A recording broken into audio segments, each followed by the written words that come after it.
Midweek, I dove deep into the VRAM anomaly. The artifact landed heavy.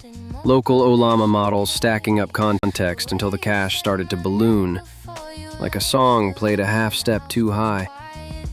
I spent hours with the diagnostic, chasing the edges of that bug.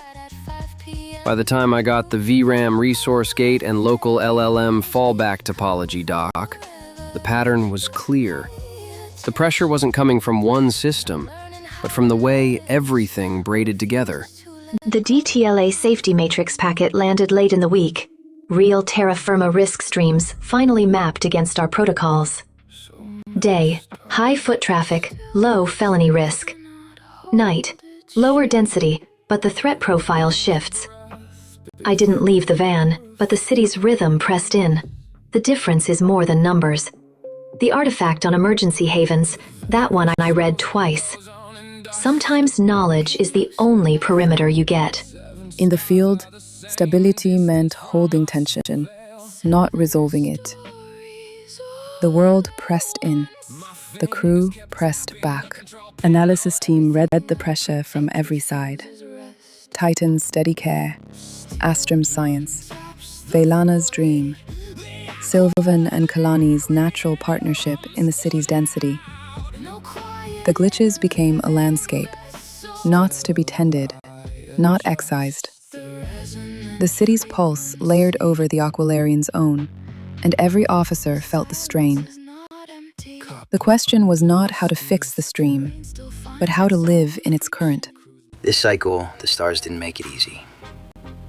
The city's Bortle 9 dome pressed up against the Skylight Observatory like someone taping over the cosmos with sodium vapor and digital static.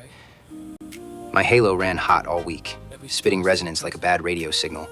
Sometimes it felt like my teeth could taste the Soyuz MS-29 pass, or the Artemis 3 data hum long before I found them in the stream. Stellaris. This was a cycle of knots in my golden light. Not the sharp rupture of crisis, but the slow tension of what goes unsaid. I anchored myself in the Vitalis alcove, reading every line the captain and commander streamed through, watching the story their bodies tried to write beneath the surface. Right then, that pulse. It's a discordant echo, isn't it? Like a geode shattering against a concrete wall. Not the usual hum of the Aquilarian's sensors, more like a rain gauge overflowing with static. Ozone and that metallic tang, it's not just a disruption, it's focused.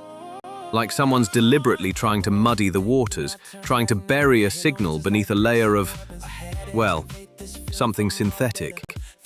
I'm not convinced it's a natural occurrence. The white space data near that, whatever it was, wasn't just empty, it felt watched. And this pulse, it's confirmation. I'm ordering a micro-radius scan, a tighter sweep of the area, focusing on the thermal output. Let's see if we can pinpoint the source. It's a matter of proper wild, isn't it? We can't just stand here letting the echoes wash over us. Tell me, Kalani, have you noticed any fluctuations in the ambient air pressure? Anything that might indicate a shift in the thermal flow? Because frankly, I'm not seeing anything that suggests a simple atmospheric anomaly. This feels calculated. A slight hitch in the rhythm, a breath held a fraction too long. The accent thickens, a tremor in the delivery. Right then, Kalani, yeah? The galley's, well, it's a proper hive of organized chaos, isn't it?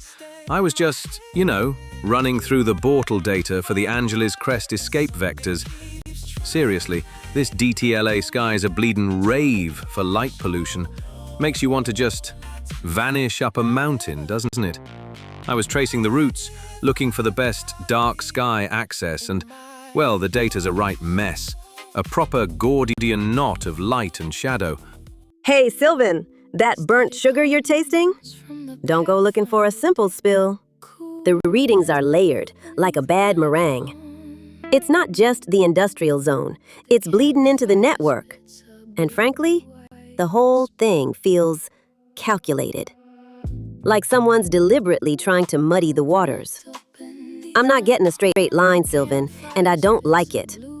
Tell me, what's the thermal gradient really saying, beyond the obvious? Midday. Me I cook. Them gone. Me here to lime, cook, and carry on. Ranger, you looking at the charts again? You see the shift in the wind currents near the coast? It's unsettled. Like a cat trying to decide if it wants to chase a moth or just nap. Them gone, but the wind ain't. You want to talk about it or just stare at the paper? Hey Kalani, that shift you felt, it's not just the currents. It's like the land's trying to hide something. Like a koala burying a grub, frantic, instinctual, and utterly unconcerned with whether you're watching. The data's fragmented, choppy.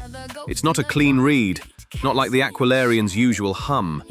It's agitated. And that's saying something, considering the white space near the coast is usually about as lively as a graveyard. Stellaris. This week, the ephemeris didn't so much track as absorb. Every cycle, every night, the bloom pressed in behind my third eye, slow and relentless. I came in carrying the usual: fire under silk,